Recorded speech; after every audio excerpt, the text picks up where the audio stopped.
Hey everybody, today I'm going to try to teach you how to play Castle Risk. First things first is, of course, you're going to do the setup. Depending on how many players you have, will depend on how many armies you start with. Of course, each player will pick an army faction to use. And if there's 2 players, 40, 3, 35, 4, 30, 5, 25, 6 players, 20 each. So I always play with maximum amount of players, so there'll be 20 each. So each player has 20 armies to start with. Next up is you get the castles. Each player will get 1 castle, and they will get a random banner, which, depending on the letter on that banner, like this one says B, you'll put the banner on the castle. That one says B, and that player will start with the British Empire. They can put their castle anywhere on any of their empires. They also should put a man with their castle. Now the rules suggest you put the castle on a next to a sea zone. That way you could use its armies in the future for if you get an admiral card, you can put them on the boat, ship them somewhere. So then each player will take their time putting one of their armies on an unoccupied territory. I suggest that you try to take over your whole empire because it'll be worth more points for spoils later. As you notice, some empires have 5 territories and some have 6. So when trying to create a thing where you control your whole country, some will be easier to do than others. Also, depending on turn order, there will be some extra territories that will be occupied, but there won't be an even amount in every case. Which just means some countries will have more troops. Now you place your remaining troops on any territory you occupy. So the setup should look something like that. It won't always look like that. It can look like something different, but it can look like that.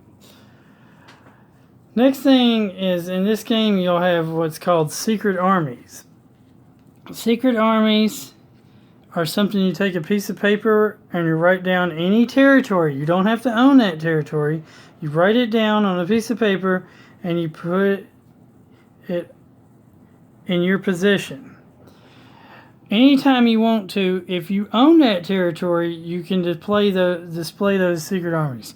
Depending on where the army track is on the board will determine how much of those secret armies you get. Next up, you'll deal 3 cards of these to every player, but you'll have to shuffle these. Now I'll tell you what each card does before doing it. Reinforcements, on every turn you're allowed to use at least 1 card with the exception of the spy rule. With the reinforcement card, you get to put it down on the reinforcement track and you get that many troops at the beginning of your turn or anytime during your turn.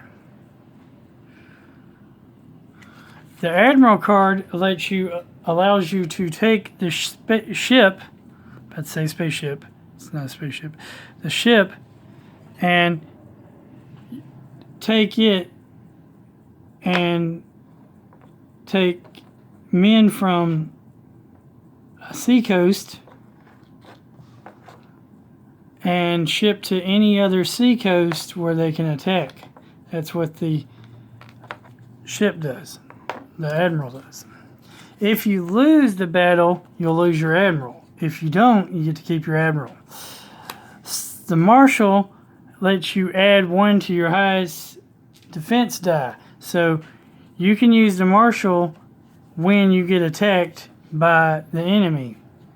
If you lose the battle, you'll lose your marshal. If you win the battle, you'll keep your marshal. If you have less than 3 cards at the beginning of your turn, you have to replenish your hand.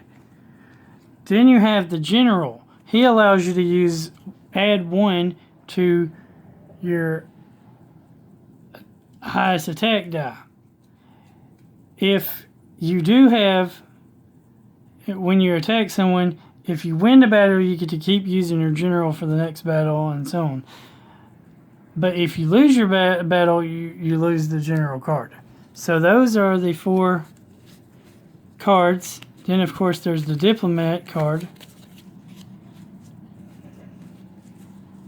A diplomat card, make a truce, play at start of turn. How that works is when you make a truce at the beginning of your turn, you play the diplomat card.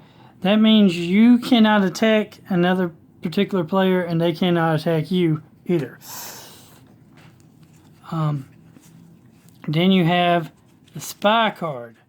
The spy card, it works where what you get to do is you get to basically grab a card out of another player's hand, mysteriously grab a card out of someone else's hand, and you get to destroy that card. Put it back in the discard deck.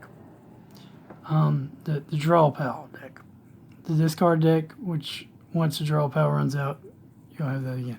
The only cards that never get put back in the discard or draw pile are the reinforcement cards, because they will stay out here to show you which reinforcement level you are at. So you'll shuffle these cards. Castle risk. You'll shuffle these cards, and you'll deal each player 3 cards. So they'll have those 3 cards to use.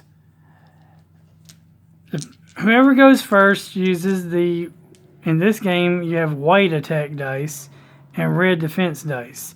Usually they're the other way around in most Risk games. So basically you'll still attack the same as regular Risk. But instead of getting troops at the beginning of your turn, like in regular Risk, you only get troops at the end of your turn, and then you put those troops on the board.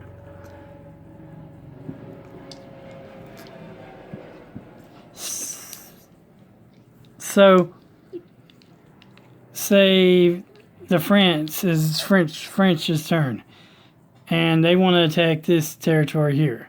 So they'd roll their 3 versus their 2, and of course,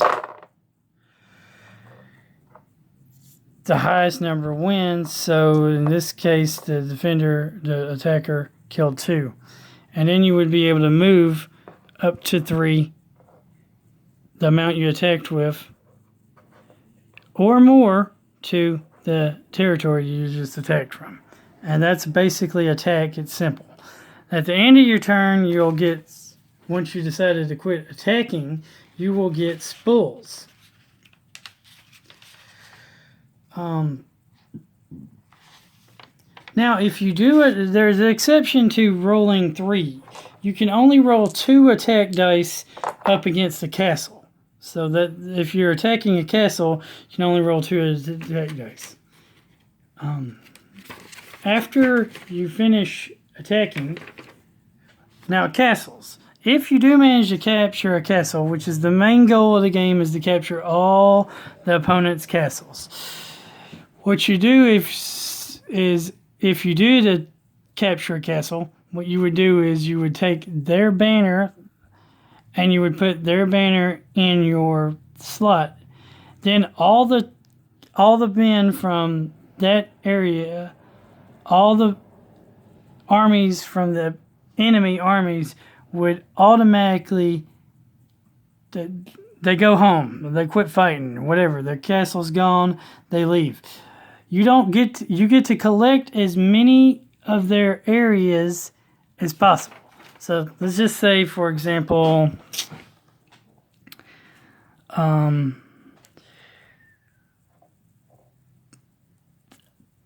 don't know. Let's just say, for example, that Turkey had a reinforcement card and got 3 more reinforcements. Plus, they made plus Turkey.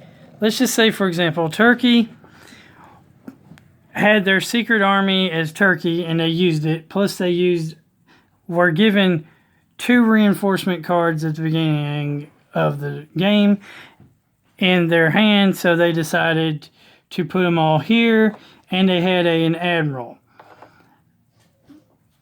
Let's just say that's what they did. Say this was Ottoman Empire's hand, and they had their secret armies as written as Turkey. They would get 3. They would reveal their 2 reinforcements, should be 3 and 4, and then their secret armies is another 4, so they get 8, 9, 10, 11 armies.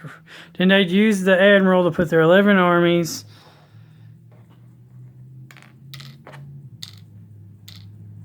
plus those, which would be 15 armies, and they'd go and attack